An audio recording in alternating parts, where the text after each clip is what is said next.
नमस्कार दोस्तों, आज मैं आपको सुनाने जा रही हूँ। पति के ऑफिस जाते ही बहू करवाती थी अपनी सास से नौकरानी की तरह काम। फिर एक दिन हुआ कुछ ऐसा। पार्वती जी की आंखों से आज लगातार आंसू बहे जा रहे थे।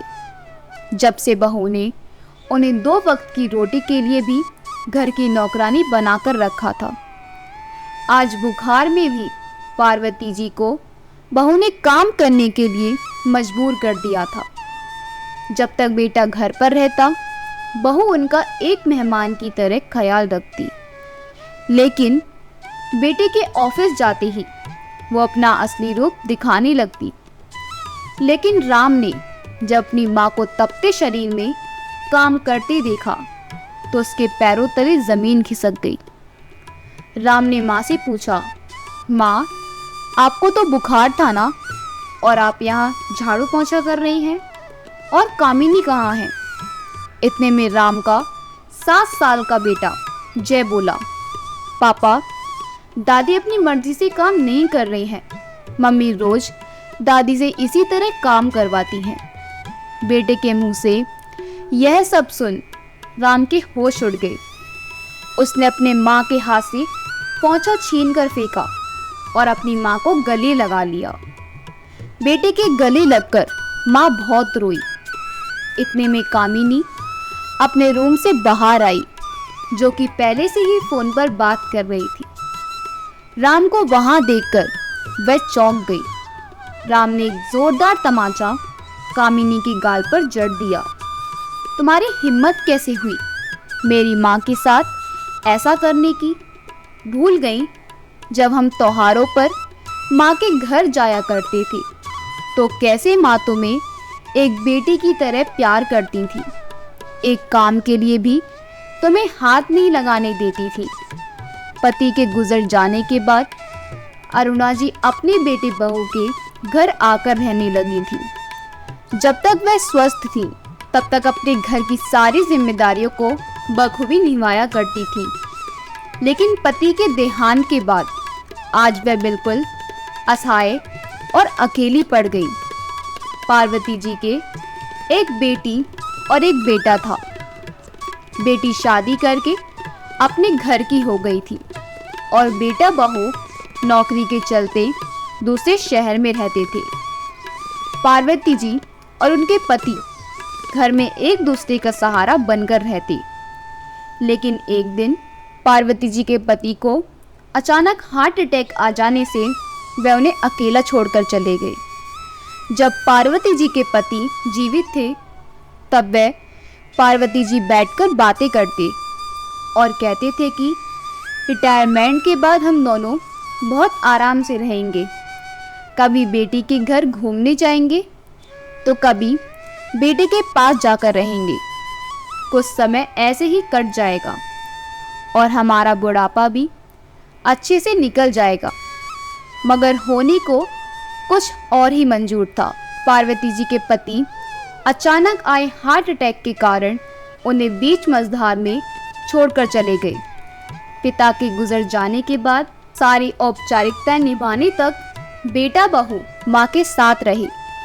बेटे ने माँ से कहा भी अपने साथ चलने के लिए, लेकिन माँ ने बेटे के साथ आने से इनकार कर दिया, यह कहकर कि इस घर में रवि जी की और मेरी यादें बसी हैं, वे इस घर को छोड़कर कहीं नहीं आएंगी। और पार्वती जी के घुटनों और कमर में दर्द रहता था। इसी वजह से उनके बेटे राम ने एक काम वाली पार्वती जी के लिए छोड़ दी थी, जो उनका हर काम करे और फिर वापस चले गए। घर में अकेले रहते हुए रवि जी की यादें उनका पीछा करती। उनको अकेले घर काटने को दौड़ने लगता। तो पार्वती जी ने अपने बेटे को फ़ोन करके बोला, बेटा, मेरा भी इस घर में मन नहीं लगता, मुझे अपने साथ ले जाओ। और अगले ही दिन बेटा राम उन्हें अपने साथ ले आया, पर अपनी सास को देखते ही कामिनी का मुंह उतर गया और पार्वती जी सोचने लगी कि बहू के कारण बेटे को तो नहीं छोड़ा जा सकता। राम ने कामिनी से कहा, कामिनी, मम्मी का कमरा अच्छे से साफ करना, और हाँ, आज से मम्मी हमारे साथ ही रहेंगी। यह सुनकर तो कामिनी के तोते ही उड़ गई, क्योंकि कामिनी को यह बिल्कुल भी पसंद नहीं था कि कोई उसकी और राम की प्राइवेसी में खलल डाले। कामिनी हर समय बड़बड़ाती रहती। राम के ऑफिस जाने से पहले तो कामिनी अपनी सास के साथ अच्छे से व्यवहार करती, लेकिन राम के ऑफिस जाते ही वह जानबूझकर अपने बेटे के कामों में लगी रहती या अपनी माँ से फ़ोन पर बातें करती रहती। एक दिन घर का काम ऐसे ही फैला पड़ा था, तो पार्वती जी ने सिंक में पड़े बर्तनों को देखकर बहू से कहा, बहू, सिंक में पड़े बर्तन अच्छे नहीं लगते, घर में थोड़ी साफ सफाई रखनी चाहिए। घर साफ रहने से घर में लक्ष्मी आती है बहू। पार्वती जी का यह सब कहना बर्दाश्त नहीं हुआ। उसने पलटकर उन्हें जवाब देते हुए कहा, मम्मी जी, अब मेहमानगिरी छोड़िए और चलिए घर के कामों में हाथ बटाना शुरू कीजिए। आप पूरे दिन घर में खाली पड़ी रहती हैं, आप भी तो यह सब कुछ कर सकती हैं, मगर आप क्यों करेंगी? आपको तो सब कुछ बिस्तर पर बैठे बैठे ही चाहिए। बहू के मुंह से इतने कड़वे शब्द सुनकर उनको ऐसा लगा मानो उनके आत्मसम्मान को किसी ने चकनाचूर कर दिया हो।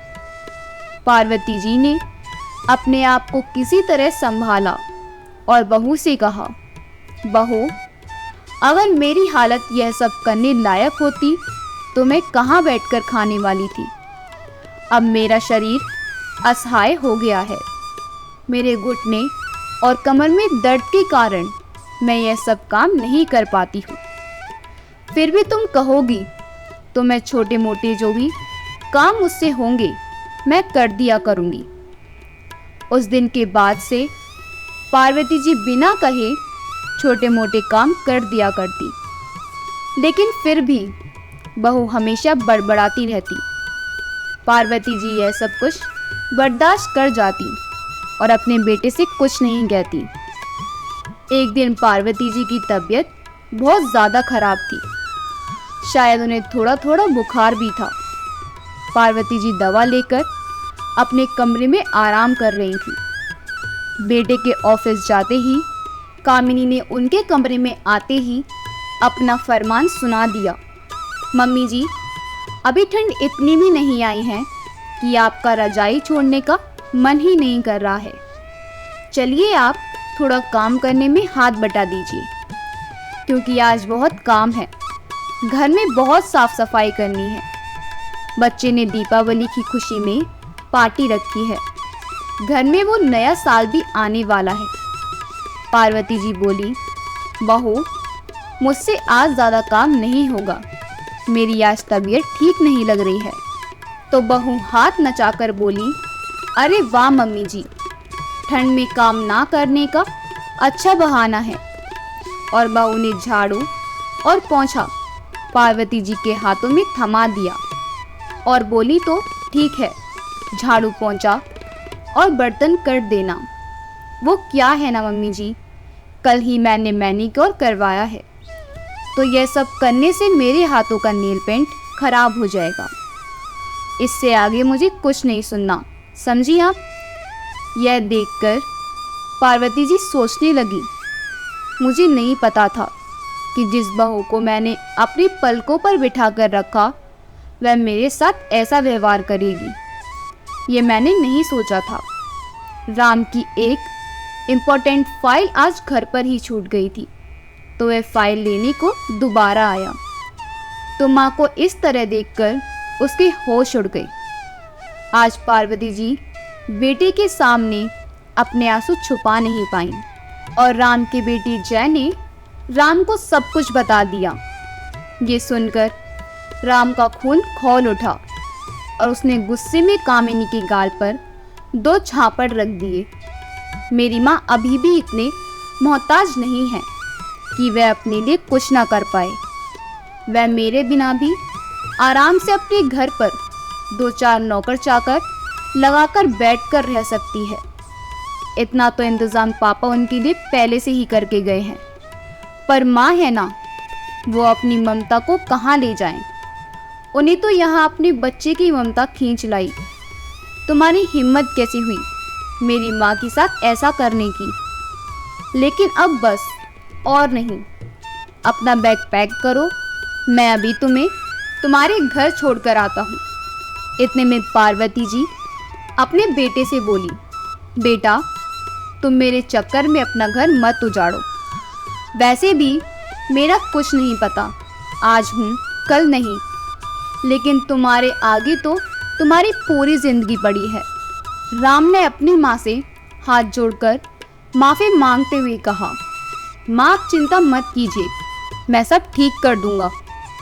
इतने में राम अंदर कमरे से कामिनी का सामान पैक कर बैग उसके पैरों में पटक दिया और हाथ पकड़कर कामिनी को जबरदस्ती ले जाने लगा।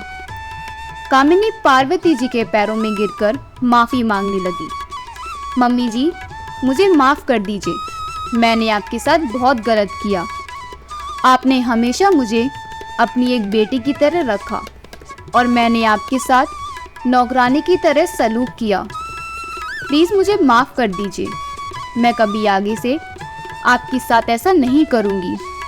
बहुत गिड़गिड़ाने पर पार्वती जी ने कामिनी को माफ़ कर दिया, लेकिन राम उसे माफ़ करने को तैयार ही नहीं था। वह अभी भी अपनी ज़िद पर ही अड़ा था। उसने कामिनी का हाथ पकड़ा और ज़बरदस्ती ले जाने लगा। कामिनी पीछे से पार्वती जी को हाथ देते हुए बोली, मम्मी जी ऐसा मत होने दीजिए, मैं कहाँ जाऊँगी, मैं अपने मम्मी पापा से क्या कहूँगी? मेरे पापा तो पहले ही दिल के मरीज हैं, अगर उन्हें यह सब कुछ पता चलेगा तो वह जीते जी मर जाएंगी।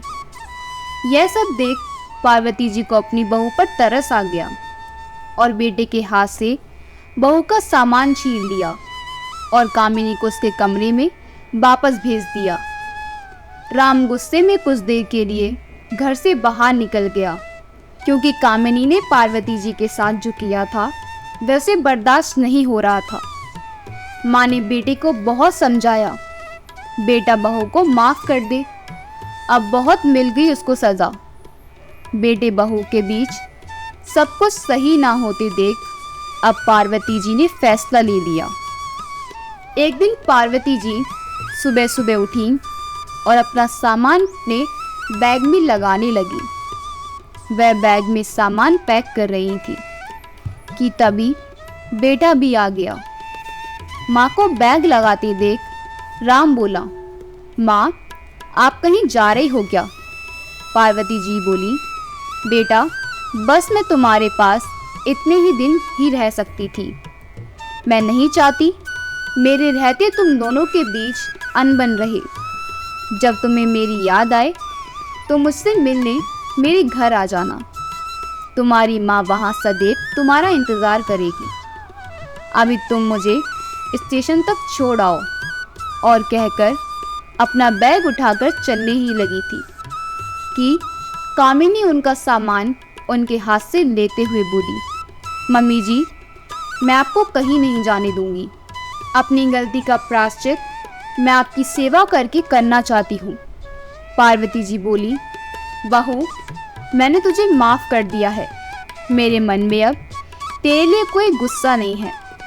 मम्मी जी अगर माफ़ कर दिया होता तो आप यहाँ से नहीं जाती, कुछ भी हो जाए मैं आपको यहाँ से नहीं जाने दूंगी। इतना कहकर कामिनी ने उनका सामान वापस ले जाकर उनके कमरे में रख दिया। यह सब देख राम बहुत खुश हुआ और उसने कामिनी को माफ़ कर दिया। अब पार्वती जी खुशी खुशी अपने बेटे और बहू के साथ रहते और बहू भी उनका खूब ध्यान रखती। अगर आपको हमारी कहानी अच्छी लगी हो तो हमारी वीडियो को लाइक करें, शेयर करें और हमारे चैनल को सब्सक्राइब कर दें। आपका बहुत बहुत धन्यवाद।